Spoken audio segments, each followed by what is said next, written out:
Halo semua, perkenalkan nama saya Desi Bernardina Tunis dengan NIM 2301080012. Saya dari kelas 1 Ekonomi B. Di sini saya akan mempresentasikan beberapa materi yang telah dipresentasikan sebelumnya oleh beberapa kelompok. Materi yang akan saya bahas yang pertama ada sejarah, kedudukan, dan fungsi bahasa Indonesia. Yang kedua ragam bahasa. Yang ketiga diksi. Yang keempat kalimat efektif. Yang kelima paragraf. Dan yang terakhir teks mikro dan makro. Bagian yang pertama sejarah, kedudukan, dan fungsi bahasa Indonesia. Sejarah bahasa Indonesia. Pada dasarnya bahasa Indonesia berasal dari bahasa Melayu. Pada zaman Sriwijaya, bahasa Melayu dipakai sebagai bahasa penghubung antar suku di Nusantara dan sebagai bahasa yang digunakan di dalam perdagangan antara pedagang dari Nusantara dan juga dari luar Nusantara. Kedudukan bahasa Indonesia terbagi menjadi dua, yaitu sebagai bahasa nasional dan juga sebagai bahasa negara. Sebagai bahasa nasional tercantum dalam Ikrar Ketiga Sumpah Pemuda yang berbunyi, kami putra dan putri Indonesia menjunjung tinggi bahasa persatuan bahasa Indonesia, dan sebagai bahasa negara tercantum dalam Undang-Undang Dasar 1945 Bab 15 Pasal 36 mengenai kedudukan bahasa Indonesia itu sendiri sebagai bahasa negara. Selanjutnya yaitu fungsi bahasa Indonesia. Fungsi bahasa Indonesia terbagi menjadi 4. Yang pertama, bahasa Indonesia sebagai identitas nasional. Yang kedua, bahasa Indonesia sebagai kebanggaan bangsa. Yang ketiga, bahasa Indonesia sebagai alat komunikasi. Dan yang keempat, bahasa Indonesia sebagai pemersatu bangsa. Bahasa Indonesia sudah diakui kedudukannya baik sebagai bahasa nasional maupun sebagai bahasa negara, yang fungsinya yaitu sebagai alat komunikasi antar setiap suku bangsa yang ada di Indonesia. Yang berikutnya yaitu ragam bahasa. Menurut Kamus Besar Bahasa Indonesia KBBI tahun 2003, variasi bahasa atau ragam bahasa adalah penggunaan bahasa menurut pemakainya yang berbeda-beda menurut topik yang dibicarakan, menurut hubungan pembicara, kawan bicara, dan orang yang dibicarakan, serta menurut medium pembicaraan. Fungsi dari ragam bahasa yaitu sebagai pemersatu, fungsi kondisional, dan juga ciri khas. Dengan faktor yang mempengaruhi ragam bahasa itu sendiri, yaitu tingkat pendidikan, faktor usia, jabatan atau profesi, bidang yang ditekuni, dan keberagaman dialek ataupun variasi bahasa. Ragam bahasa timbul dari penggunaan bahasa yang berbeda-beda dalam masyarakat. Jika dilihat dari sisi positifnya, ragam bahasa bisa sebagai alat untuk melestarikan budaya masing-masing. Sedangkan jika dilihat dari sisi negatifnya, bahasa Indonesia bisa saja tergeserkan oleh ragam bahasa yang berbeda-beda. Yang berikutnya yaitu bagian yang ketiga, diksi. Diksi menurut Kamus Besar Bahasa Indonesia adalah pilihan kata yang tepat serta selaras dalam penggunaannya.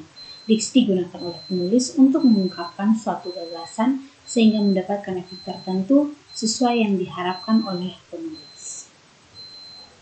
Fungsi diksi yaitu membantu pembaca dalam memahami pesan dari suatu karya sastra. Yang kedua, sebagai komunikasi yang efektif. Yang ketiga, sebagai bentuk ekspresi. Yang keempat, yaitu sebagai hiburan.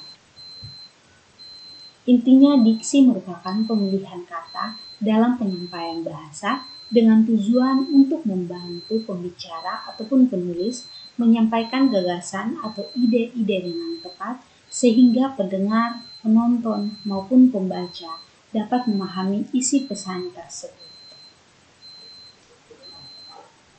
Yang berikutnya yaitu kalimat efektif.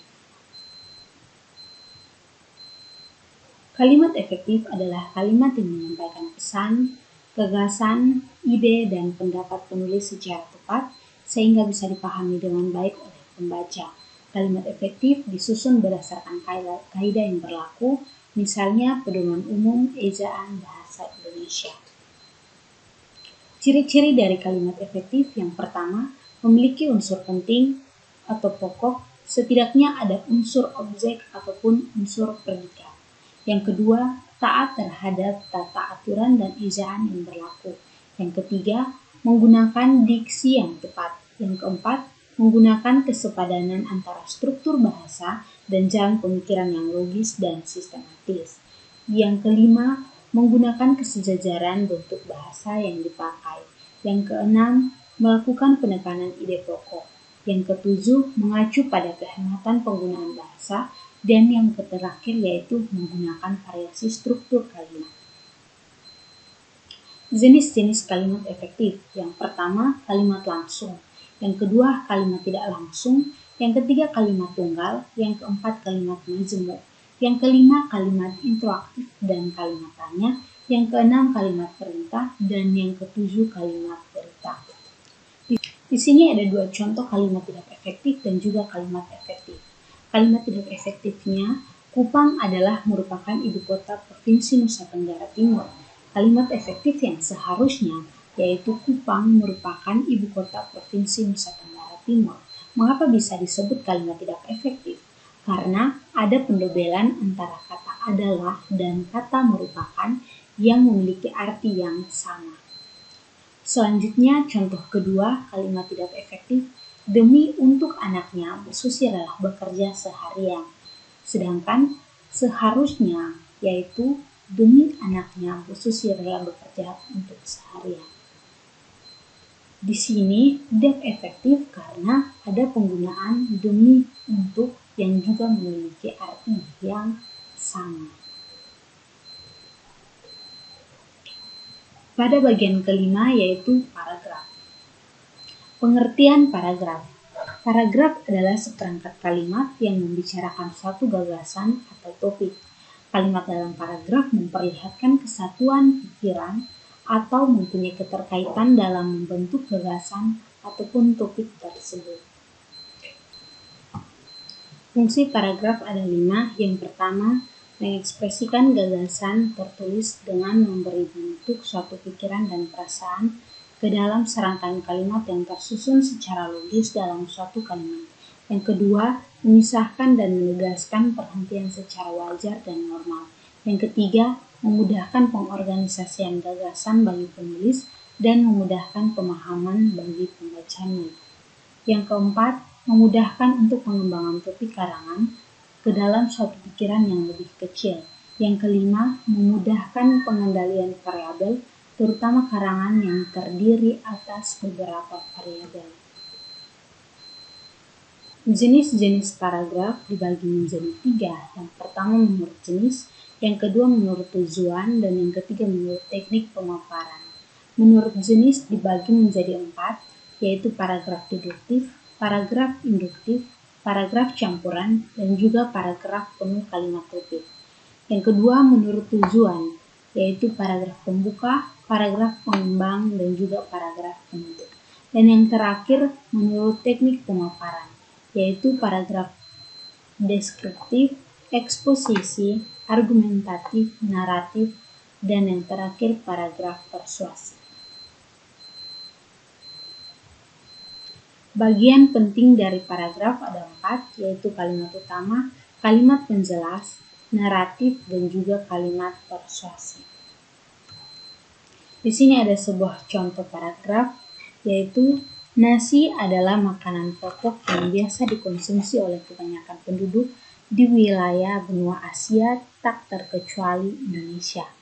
Di Indonesia, sebagian besar penduduknya mengonsumsi nasi sebagai pangan utama mereka. Meskipun sebagian kecil lainnya di wilayah Indonesia ada yang mengonsumsi jagung, singkong, dan sagu sebagai makanan pokok mereka. Pada zaman kolonial, hanya dari kalangan priai dan orang kaya saja yang bisa mengonsumsi nasi. Meskipun sebagian besar penduduk berprofesi sebagai petani, namun hal tersebut tak lantas membuat rakyat miskin bisa dengan mudah mengonsumsi nasi sebagai pangan utama mereka. Hal tersebut disebabkan karena berbagai sistem pemerintah kolonial yang merugikan petani. Kini, nasi dapat dinikmati oleh semua kalangan tak terkecuali warga masyarakat biasa. Contoh paragraf tersebut terdapat beberapa kelengkapan unsur paragraf seperti gagasan utama, kalimat penjelas. Gagasan utama pada paragraf tersebut membahas tentang nasi sebagai pangan pokok bangsa Indonesia. Kalimat utama terletak di awal paragraf yang memuat gagasan utama. Selanjutnya diikuti dengan kalimat penjelas sampai pada akhir paragraf tersebut. Paragraf itu juga telah memenuhi aspek kesatuan dan kepaduan dengan adanya keterkaitan hubungan antara kalimat yang menyampaikan gagasan utama dengan sistematis dan juga berurutan. Bagian yang terakhir yaitu teks mikro dan juga makro. Pengertian teks mikro. Teks mikro adalah genre tunggal yang berdiri sendiri sesuai dengan jenis-jenis teks yang ada. Artinya, teks mikro merupakan subgenre daripada teks makro. Jenis-jenis teks mikro yaitu teks deskripsi, teks eksplanasi, teks diskusi, dan juga teks eksposisi. Dengan ciri-ciri teks mikro yaitu sederhana, padat, objektif, dan juga logis. Yang berikutnya yaitu pengertian teks makro.